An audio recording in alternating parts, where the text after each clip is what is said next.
Hello and welcome to the Car Care Nut channel. In today's video, we're going to take a technical tour of the brand new model, the 2022 Toyota Corolla Cross. Even though it is an all-new model, if you kind of peel the layers and look behind the scenes, everything is not really that new. And that is actually a good thing. In today's video, we're going to take a look at the engine, the suspension, the transmission, and everything that makes the Corolla Cross. I'll give you some of my impressions on the car and a lot more right after this.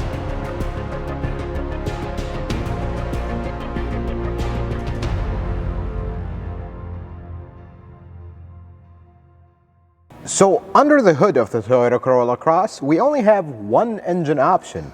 That is the 2.0-liter four-cylinder M20A FKS Dynamic Force engine. This engine is exactly the same as the one found in the Corolla hatchback from 2019 and select models of the 2020 and up Corolla sedan. Nothing really have changed. There's only been one minor tweak to the engine, which we're going to talk about in a little bit. A little bit about this engine. It's a dynamic force engine. You're going to hear that term a lot, and this is basically what that term means. The air charge, when it comes out, it does not come out and spread sideways into two as it passes across the valve, then it goes into the combustion chamber. Everything is lined up in a way where the charge will come in and then make a twirl as it goes in. That is basically it, and there's of course a lot more to it. We're keeping things simple because it's actually very complicated, but the thermal efficiency of this engine is very high. It's a super efficient engine and it gets really good gas mileage and really low emissions. Let's talk about the fuel system a little bit. So this engine has Toyota's D4S fuel injection system. What that is it has the old school 4 injectors, just like older cars had, but it also has 4 direct injectors. The way they did that is to get the benefits of both worlds. There are cases where port injection is better. There are cases where direct injection is better.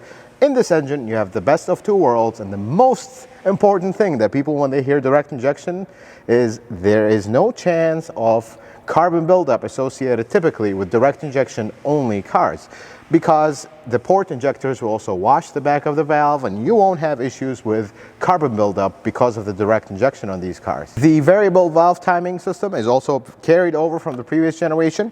It has an electric motor on the intake side that spins the cam and it changes the timing as it speeds up and slows down, very similar to your 2.5-liter Camry, RAV4 and other models, the A25A and also the Corolla and the Corolla hatchback. The exhaust side has just an old school oil-controlled VVTi or variable valve timing. On the coolant system, we have same thing, nothing really have changed except one thing. The electric water pump is there. There's no mechanical water pump. It has the coolant valves in the back that distributes the coolant and keeps everything very efficient, and this engine actually warms up very rapidly and it sends the coolant where it needs to be, not flowing everywhere all the time. But the only change in this engine, and specific to the Corolla Cross, different from the Corolla hatchback and the Corolla sedan with this engine, is the thermostat used to have a heater in those models. In the Corolla Cross, that thermostat heater is gone. It's just a good old school thermostat, because really that heater a little bit did not make sense, but it was there, but now it's gone. Now, one common thing about this engine that you can even hear Corolla owners talk about, this engine can get a little loud. Because of the direct injection, there's nothing wrong, and that's just how this engine sounds. And mainly, it's really the high-pressure fuel pump that makes that clicking sound when it is running in direct injection mode. And you're going to notice with this engine, sometimes it's loud and all of a sudden it just quiets down. Every time it runs in direct injection, it is loud. Every time it runs on port injection, it's very low sound and nice and quiet.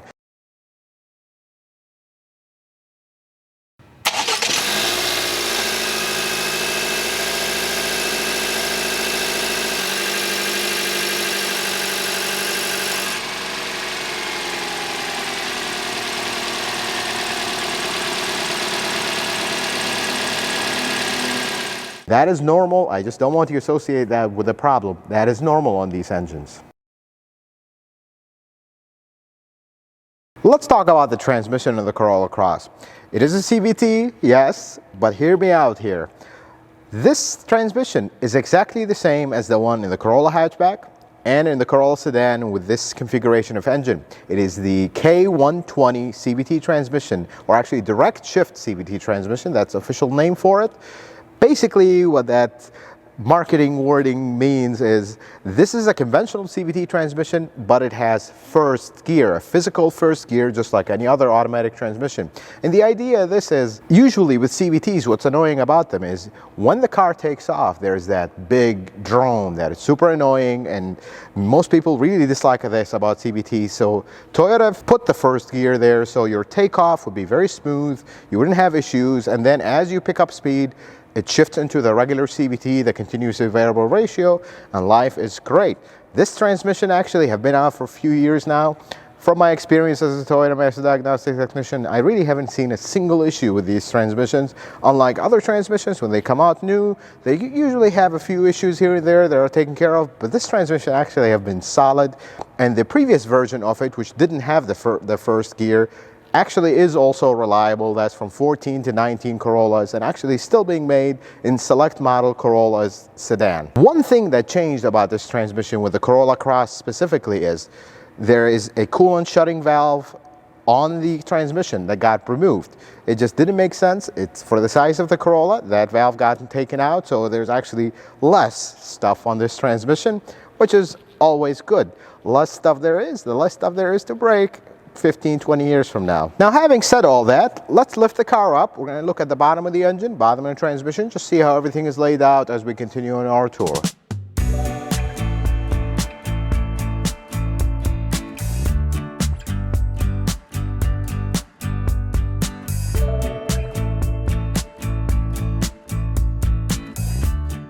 This is the bottom of the Corolla Cross with the engine cover removed. You do not have to remove this cover for service. There's actually a secondary cover right here, but I removed the whole thing so we can look at everything. First, the engine is very simple maintenance-wise. Oil filter is right here, drain plug. Everything is extremely simple here.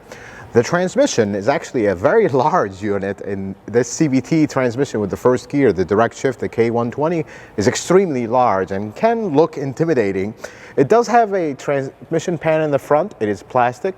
Really haven't seen issues with these at all with the plastic transmission pans, but it is front facing. Right next to it we have the coolant to transmission oil heat exchanger. This can be a warmer or a cooler. Depends which cycle of the engine heating you are in. Starter is right here, very simple. Everything is extremely simple, folks. These cars are getting very complicated when you really start reading into their technical details and how everything works, but looking at everything is very simple. There's a lot of room here. There's a lot of room on the side. Everything is very simple. This car is built on TNGA. TNGA has been a wonder to cars because everything is starting to look very similar. They come apart the same way and everything is nice and simple and uniform. Let's talk about the all-wheel drive system while we are still under here. Things are extremely simple with the all-wheel drive system. I mean, nothing really have changed, and this design of the four-wheel drive system takes its roots all the way back to 2006, believe it or not, in the RAV4 when that generation RAV4 first came out. Very simple system, very simple components, a very simple operation. We're going to go through it in a few minutes here. You've got a transfer case that is mounted to the transmission. From the transfer case, you have a drive shaft that goes all the way in the back. We'll go in the back in a little bit. But this transfer case is always being driven by the transmission because the axle goes through it and it's always driving the rear drive shaft at all times. But how do you engage all-wheel drive? Well, let's go find out in the back. Right here is where the magic happens. If you look at the differential in basically any Toyota with this style system, going back all the way to 2006 RAV4, you will see that there is a differential and then a device in the front of it. And it has fins and it has cooling, and that's where your drive shaft connects to. That is an electromagnetic coupler. It basically uses electricity to engage and disengage a magnetic clutch, kind of like your AC compressor. Very simple, very old school. When the computer determines that we need all-wheel drive, wheels are losing traction, you're cornering hard, whatever the case may be, it's going to send a very simple signal to engage this clutch, basically now connecting your drive shaft that's always spinning coming from your transfer case to the rear differential, and now you start driving your rear wheels. Very simple. I mean, this system has been used forever. It is, and when it first came out back when the 2006 was new and proud, they did have a few issues with oil leaks, but over the years, we're talking a very long span of this system, there has been nothing with this system really that goes south at this point, which is a welcome thing. The Corolla Cross does not have the torque vectoring system like found in the RAV4 Limited and Adventure and those. Not that system. That system is completely different and all new. This has the old school system, which works great. Very reliable, life is great. I am happy to see this here because this is overall a very functional and simple car and needs to remain simple. The only thing that will be different than your, say, 2006 RAV4 is the mounting, because this is TNGA, completely different chassis. So the mounting of this system is actually very similar to a Camry all-wheel drive, Avalon all-wheel drive. They use the exact same setup and the exact same mounting, the exact same everything, even the differential and transfer case. Let's talk about the brakes, suspension, and steering of the Corolla Cross. And here things are very familiar if you have ever looked underneath any Toyota actually, and specifically the Corolla hatchback and the Corolla sedan. With one minor change in the back, we're going to talk about it in a little bit, but the front struts are McPherson struts, and a refresher for those who are not familiar, strut, and the spring sits on top of it, and a mount that mounts the knuckle. Very familiar design, goes way back with Toyota. Very simple, very reliable, very functional. The brakes in the front are disc brakes, so is the rear. The rear has electronic parking brake and brake hold. Very simple. This I know this sounds like new technology, but this has been out for a while now and it's becoming the norm. Nothing really have changed about that. It's very familiar. Everything works exactly the same way. For the steering, while we are still in the front, there's one thing that is a little bit not different, but actually kind of a throwback, old school. This does not have a rack-mounted motor, so it's an electric power steering. We've been seeing more Toyotas that moved the electric motor that actually assists when you drive from the steering column, which is inside the car, to the outside where it's mounted on the rack and pinion itself. The Corolla Cross keeps things old school with that. It is actually still mounted inside the car on the column. Very simple design, been around for a very long time, works great. No real problems with it, nor is there problems with the one outside, which is a little newer, but keeps things very simple and very roomy here, because when you have that big motor, it takes a lot of space. Let's go in the back, because that's when things slightly changed with the Corolla Cross than the Corolla hatchback. Let's look at the back suspension of the Corolla Cross, where there have been a few changes here. If you have an all-wheel drive model, like this one behind me, very simple and very familiar and similar to the Corolla hatchback. Double wishbone suspension, shock, not McPherson in the back. This is something we've started seeing with the introduction of TNGA platform and all the cars. They have very similar suspension. But one thing that is different is on the front wheel drive model, we actually went a little bit old school with a beam type suspension. Folks, many people have voiced concerns about this, especially my viewers. I actually see it as a good thing, because the beam suspension, yes, if in the handling department, it might not be the best, but if you buy this car for handling, I think that's where the problem is. This is a simple car, it's functional, it does its purpose and does it very well. The beam suspension is actually bulletproof. There is not much that will go wrong with it. There has been some updates to the bushings and whatnot, but the main overall design remains very familiar, very similar. So that's really the only thing that is a little bit of a throwback. They could have went with this style for the all-wheel drive, but they decided to go with the beam style, keeping things a little old school here. While we're talking in this section, the one thing that is a welcome addition actually is the tire pressure monitor is actually the new style tire pressure monitor, where it's not a metal valve stem, it's a rubber valve stem. There's actually a sensor behind it. That sensor is separate. You can separate it from the valve stem, and these sensors, you actually replace them, drive for some time, and they'll automatically program. So that's really a welcome feature. Some models still don't have it that are being sold in 2022, but the Corolla Cross, of course, being a new model, has this feature. Let me share with you some of my initial impressions of the Corolla Cross. Note that I did not have a lot of time with the Corolla Cross, to take it home, drive it for a week, get the feel of it. Because we're in the car shortage, they're really hard to come by, and they're always come in, sold, and done. So this is not a full review. There will be a review in the future where I go through every little thing of the car, but let me give you some of my impressions. This is a very nice size SUV, and it's actually not too small, or it's like a Corolla hatchback, but it's not too big either, where it's hard to park, hard to maneuver, and this is just the right size. If you think the RAV4 Venza is a little too big, this is actually a very nice size SUV, and to me, it's a nicer size than the CHR. That's just my personal opinion. There are some interesting touches about the Corolla Cross, which I found very interesting for such a simple and basic and honest-to-God transportation car. On the headlights and the taillights, Corolla Cross is kind of engraved in the design. I thought that was pretty cool touch, just to give you a little bit of an interesting feature, just to distinguish this car. The interior of the Corolla Cross is very simple, very basic, but very functional. It looks actually very similar to the Corolla hatchback and the Corolla sedan. It is almost like they took that dashboard and they made it slightly taller, slightly wider, and slightly deeper, and there you go. It is, folks, there's nothing super exciting about this interior, but there's one thing to me that they do well with these cars. It is very basic and very functional. It has a lot of features, but when you sit down, there's not an array of buttons and everything is very confusing.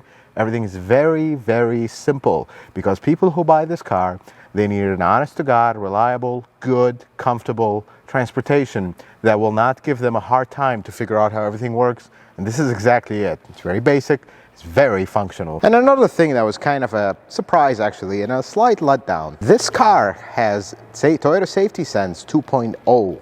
Being a brand new model, I thought they would put 2.5 plus, or at least 2.5, but it actually is a 2.0.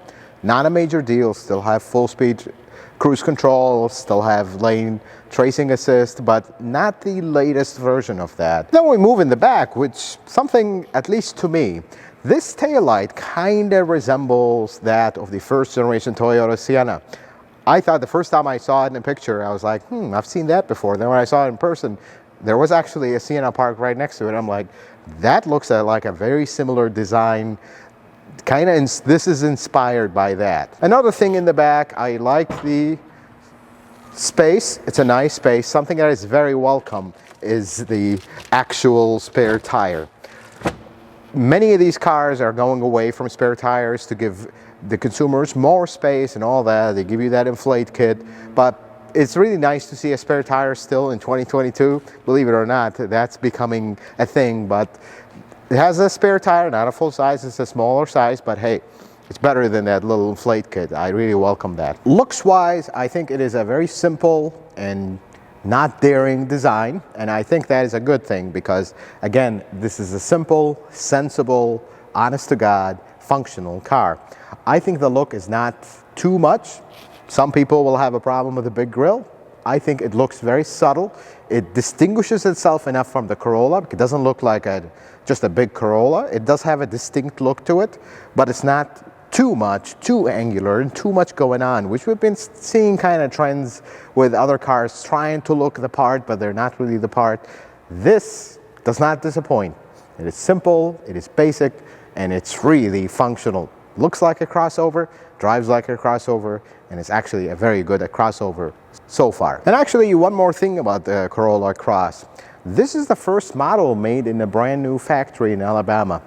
Some people might have issues with that. Some people will say all kinds of things, but here's the God honest truth, folks. Looking at the overall quality of the paint, of the fit finish, of everything, I'll give it to the folks at the Alabama factory. They do fine work. I don't see anything standing out quality-wise, and this is something you expect from Toyota, but someone with a trained eye like me, I'll look at the car, we usually see one thing or two, and that's normal. But looking at the Corolla Cross, I don't see anything standing out. Even when I turn my OCD to max and my trained eye, I don't see things standing out from a brand new factory that just started. Not the factory has been in production for 10, 15 years or plus. I am not concerned that this is a brand new model from a brand new factory, because most of the components here have actually been in production for a few years, some of them a lot more years. So I anticipate this to be a good model. Once I get one to drive for a week and live with it for a week, I'll be able to give you a more thorough review of how is it to live with. But initial impressions are very good. I like the size, I like the looks, I like that it's a little bit understated, intentionally gives it kind of a purposeful look. This is a car with a function, and it does that function very, very well. Folks, before we wrap up the video, I'd like to give a special shout out to Breedman Toyota in Park Ridge for allowing me to come in their facility, use their car, and film this video. So thank you very much, Breedman Toyota, for allowing me to do this. Folks, I hope this video was helpful or informative. I hope you learned something new. If you like it, consider giving it a thumbs up. If you're not a subscriber, consider subscribing to the channel. Check out some of my other videos. And until the next video, folks, may the Lord bless you and keep you, and you have yourself a wonderful day.